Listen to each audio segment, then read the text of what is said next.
Good morning, students. I am Ashish Shrivastava here with a new topic, that is fraction, and this class belongs to the class 6. So, students, what is the fraction? Fraction stands as the part. So, what kind of part? Let's understood this one. Students, I am having this stick in my hand. It is visible to you, clear, I think. So I'm starting to make some small parts of this stick, right?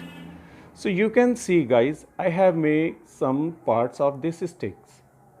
So each this part is fraction, but actually it is not a it is a fraction, but they are not of the same length. So it is difficult to us to find how much this part of the whole stick, right? So guys, since each and every part is different to each other, so it is very difficult to us to find how much part is this of whole stick. So if we take these parts, these are fractions, these are the part of whole stick, but in mathematically these are not the fraction. So what is the difference is? So difference is that first suppose that I am taking another piece of the wood stick. So if I make the equal parts of this stick, so now in mathematically I am dividing this stick in, I have divided this stick into equal parts. So mathematically each part is the fraction of whole stick. Let's do this activity with another object. Here I am using an paper. It is a square paper, and I have start to fold it once and one again. So I have folded 2 times. In such way, this paper is divided into 4 equal parts. Are you able to see the folding lines? Yes, I think it is visible to you. So here I have divided this whole paper into 4 equal parts. So each part is the fraction of whole thing. So this concept is known as the part of whole thing or the fraction of whole. So let's attempt one more activity. I am taking this circle and I am starting to fold it.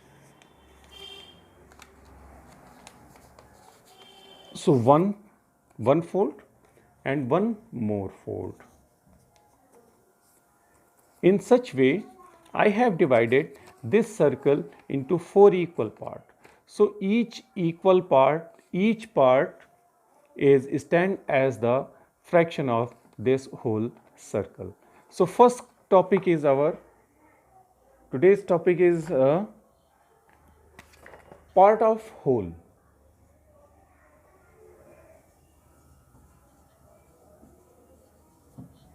So first kind of the fraction, that is the part of whole. So guys, suppose that I am having this square and I am dividing this square into 4 equal parts. So each part is the fraction of whole square. It means whole thing. So how could we represent a fraction in mathematics? Mathematically, how could we represent it? So suppose that if I am choosing one part of this whole, so it is the one part, and how many parts are in total? There are 4 parts of this whole thing. So I am choosing one part out of these 4 parts. So here 1 upon 4 is stand as the fraction of whole square. So it is the part of whole.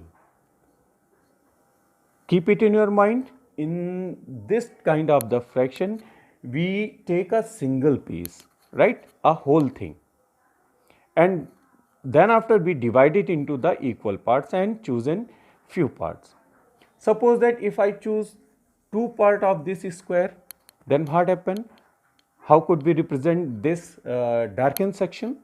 So here I have chosen 2 parts out of 4. So 2 upon 4 is the fraction. So that shaded part is equal to the 2 upon 4.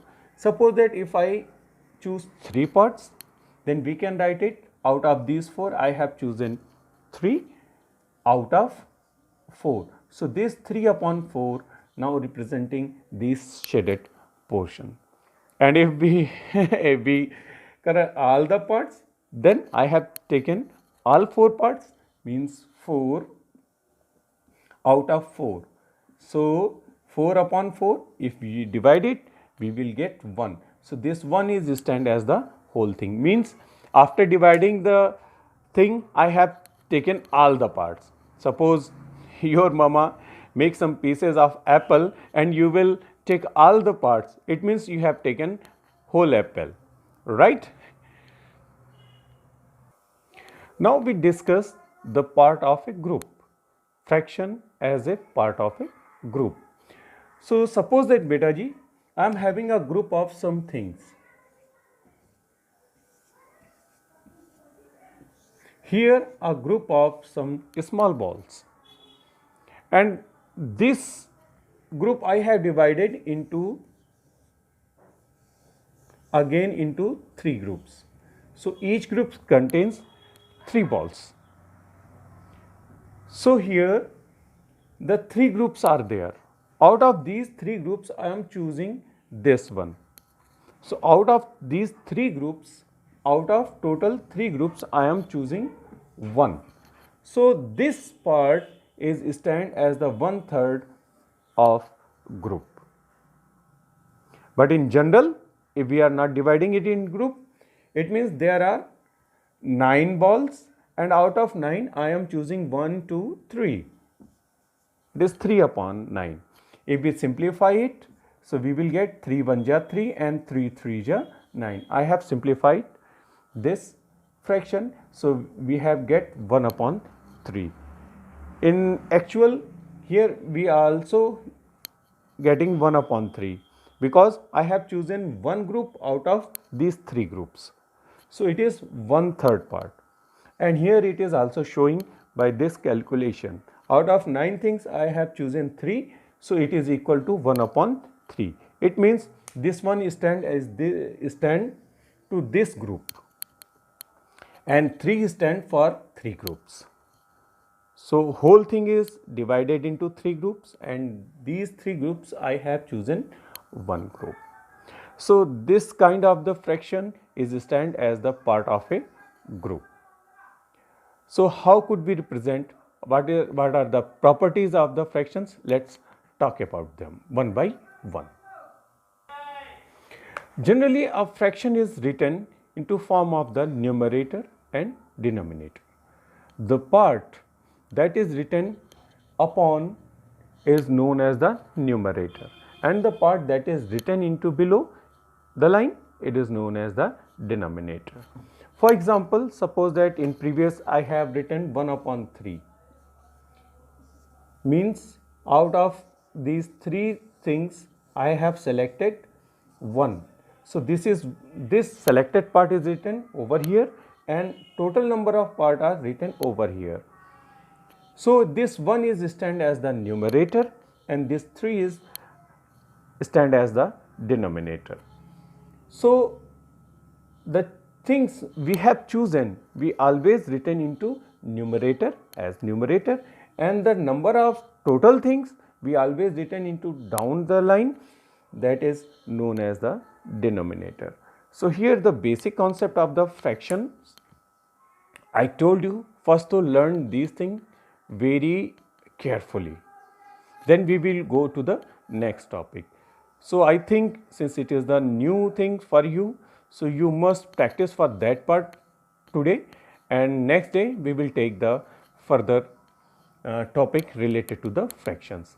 Still, have a nice time, have good day.